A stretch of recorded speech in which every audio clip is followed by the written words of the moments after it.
more shots, please. I also forget to say that. Yeah, we all forget. That's why. इसके दिल से निकला है. Oh, maybe I shouldn't have gotten into this quite so fast. Everyone was in PPE kits. You couldn't have food from outside coming onto the set. It was a closed set most of the time. No, like everybody, drivers, whoever it was, everybody had to be tested. We were getting daily tests, sometimes tests 2 times a day. Every alternate Like, day. it was Our nostrils had become canals. There's a huge gap where you don't see real women. You don't see women who are making a choice for themselves, women with agency, vis-a-vis every aspect of their lives. And female bonding. You don't see female friendships on screen. It's so rare. I don't need to flirt. I'm saying, hey, what's up, man? You got a table for me? And they're like, yeah. I'm like, cool. Is that considered flirting? Yeah. No. No, no. But can I come party with you? Hi guys, my name is Dishya and today we have 4 gorgeous ladies with us that I've been following for so many years. They're returning back with the 3rd season of 4 More Shots. Hi guys, how are you all? I'm good. You're good. Very good, yeah. So the last time we... 4 more shots, please. I'm I also forget to say that. Yeah, we all forget. That's why. इसके दिल से निकला है. So the last time we saw y'all, all 4 of y'all were heading to a different space. The characters were heading into different spaces and all 4 of y'all got a cliffhanger ending. So how do we see y'all progress in the 3rd season? It starts We are from... still hanging. We are climbing No, we've back tried onto to the climb back up with each other's help and support. We start exactly from where we had left in the 2nd season. But the interesting thing is that because we were at those, like we were discussing in other interviews today, that we all had individual losses. We all faced losses at the end of the 2nd season. And this season is, obviously it starts from us trying to grapple with those losses. And what do we do? And we all 4 have like 4 different personalities. And everyone has a different way of dealing with loss and pain and grief, you know, and pathos. So it's the decisions we make for ourselves are dependent on how we are trying to, you know, grapple with them and our individual defense mechanisms. Also, but there's also a little bit to add, which is that this entire season for all 4 of us has a lot to do with us delving into our past and dealing with either the baggage or the demons, Ghosts from the all the past, ghosts that we have to shed, or just or the past situations that we really have to just put to rest, put to bed, and get some closure on, and hopefully we can get that closure. So it's just about our individual journeys, going through that, but obviously we're there for each other, going through all of these things and trying to navigate our way back to the present. But also coming to terms with the people we are. Yeah. You know, that's what, you know, and that's what's beautiful, because we are finally, we don't shy away. And, you know, there's a Umang has a line in the trailer. People say we are fucked up, but we are fucked up, you know. And, No, I said, so we're fucking up. So we are fucking up, yeah. So, and you do fuck up in we are life, you fucked know. up. But the We are fact is that fine, you at least you're aware and you realized. The 3rd season is a little more challenging in regard to making of it, because the first 2 seasons the whole pandemic wasn't there, but this 3rd season you all dived in when the pandemic was happening. So were there any restrictions, were there any challenges that you all faced during the whole thing? Yeah, I mean, we 2020 we had our first workshop. That's when we got the scripts, and that's when we started meeting with regard to season 3. Yeah, it was a few days before that. Yeah, just and then we were going to go into production a few days before the lockdown was announced, and so that was the first setback. Then after that we started again next year. We had to do another set of workshops, and then we went into production. And again I think at 12 or 15 days into production, second lockdown happened. Yeah. And you know, it keeps breaking the momentum, right? Because anyway, it takes you 2-3 days to kind of get it started, and then once the ball is rolling, and then it comes to a hard stop suddenly.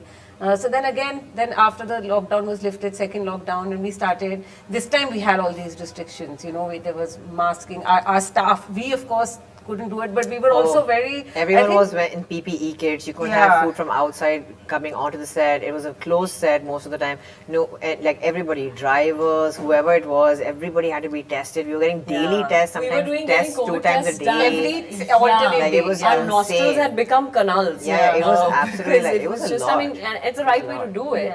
No, and while acting, I remember we were so, like, conscious of touching surfaces, because while acting otherwise you're like, you'll put your hand here, you'll do this, but everybody was just a little like paranoia a little actually, stiffer, and we it's were like, weird. oh shit, how do we do this? And every cut we were sanitizing our hands and spraying stuff, and so there was all of that. But I think but by the time we actually ended the season, it was all back to normal, you know. Yeah, in and, fact, Italy was our last schedule, and the day we landed was the day they had stopped keeping the masks as mandatory. Like they had just announced that they're no longer mandatory, and we were like, oh, dude, we've landed on literally that day. Yeah. So when you all went to Italy, you all were also shooting, but did you all also get time to, go explore and bond? Oh yes, yeah, fully, and we did a lot of bonding actually in Italy. And we had a lot of time because for the first time, all the outdoors before this was just the 4 of us. But Italy was the first one where all the characters had come, because it was 10 of us. And thanks to that, we had individual combination scenes. So maybe the 2 of us could be shooting, and the rest of them would have, would be chilling. And we were shooting literally, where we were shooting in a castle where we were also staying. And there was like this 80 acres of just forest land, and we went hiking, and it was just stunning. And then we shot in a place called like a medieval village called Orta, and people would be chilling in individual, like each other's rooms, and we'd play these acting exercises together, and just having a lot of fun, and drinking a lot of coffee together. Irish whiskey. Variations of coffees. And lots of pizza. I'm saying Irish whiskey, Irish coffee. Yeah, Irish coffee, but also pizza. Like, we, I think, ate in all the pizza corners. And gelatos. And gelatos. Oh my god, yeah. So in this show, all 4 of your characters are flawed. What is that one flaw that you all really love about your character, and that one flaw that you would want, that I wish this flaw wasn't there, or I hope they fix it in the coming seasons? Oh, in the character. In the character. That's a good question. One flaw that you're okay with. I got mine. Yeah.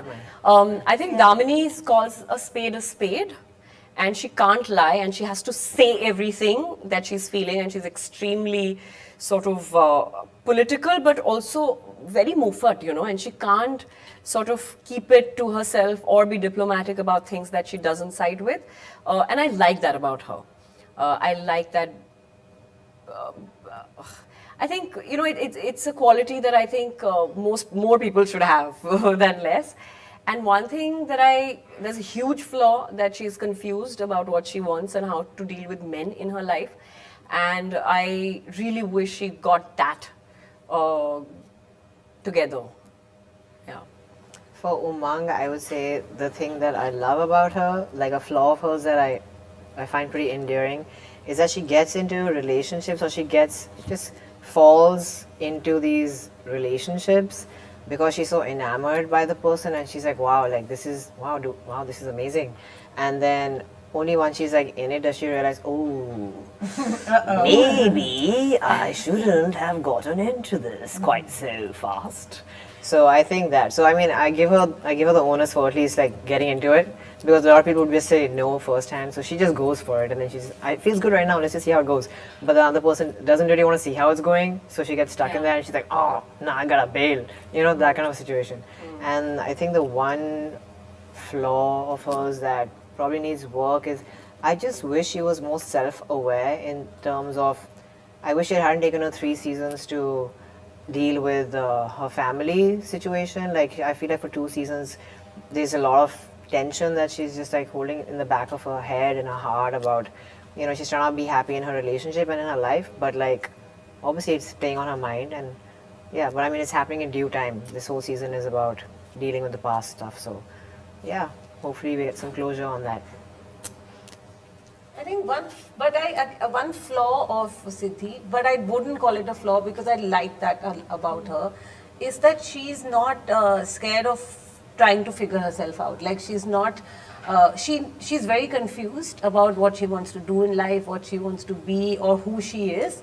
But that's okay, because she's trying to explore that. She's trying to find that out. She's open to exploring herself by way of different experiences and relationships and friendships, which I like about her. In terms of what I don't like is that she's very entitled. Not materialistically so much, that also, but what bothers me is that she's at times very like emotionally entitled, right? Like whether it's her relationship with Mihir, or whether it's her relationship with the girls, or her mom, and or even her father in the previous seasons. So it's like okay, come on, man. Like, you know, it's a little like, I find that I want her to maybe become a little aware and work on that. Maybe. I think for Anjana, a flaw that I sort of like is the fact that she's quite intelligent and, you know, quite mature, but she sometimes just gives in to her. She just trusts, you know, going against maybe what her mind tells her, or maybe she has the understanding but she just chooses to trust, right? So it's something which is a little tricky, but I would rather have her be a trusting person than be like, oh, you know, the world is a bad place and I should, you know, be always on your guard and stuff like that.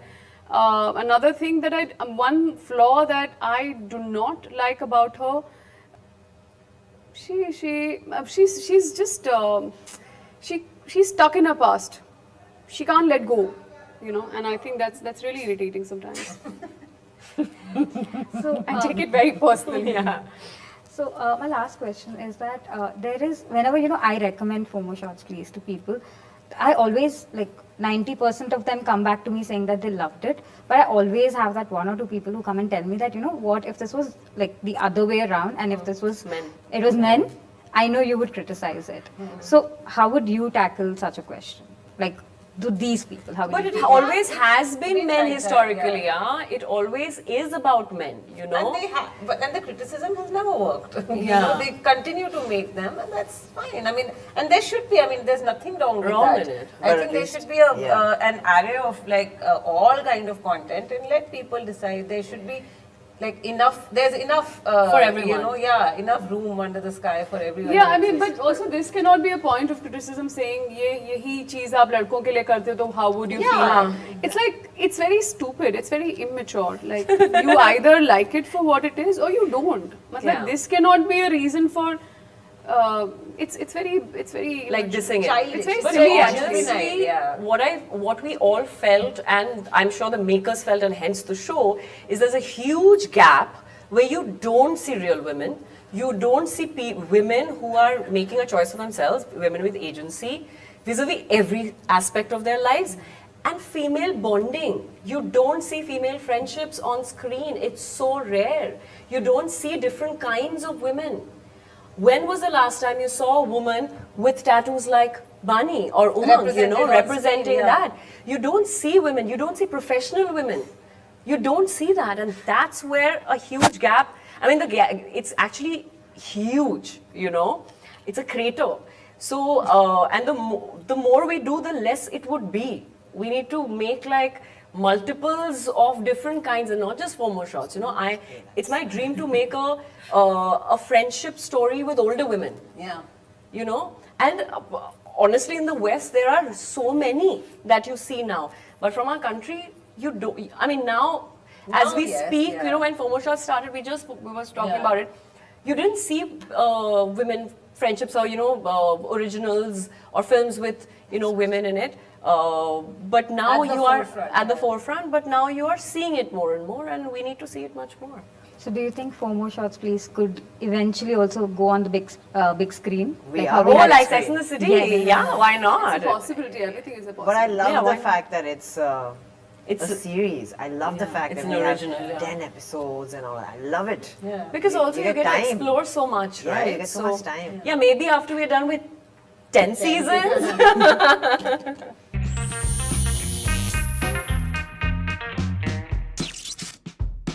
We are going to play a game of Never Have I Ever. Okay. So And we have the shots. Yeah.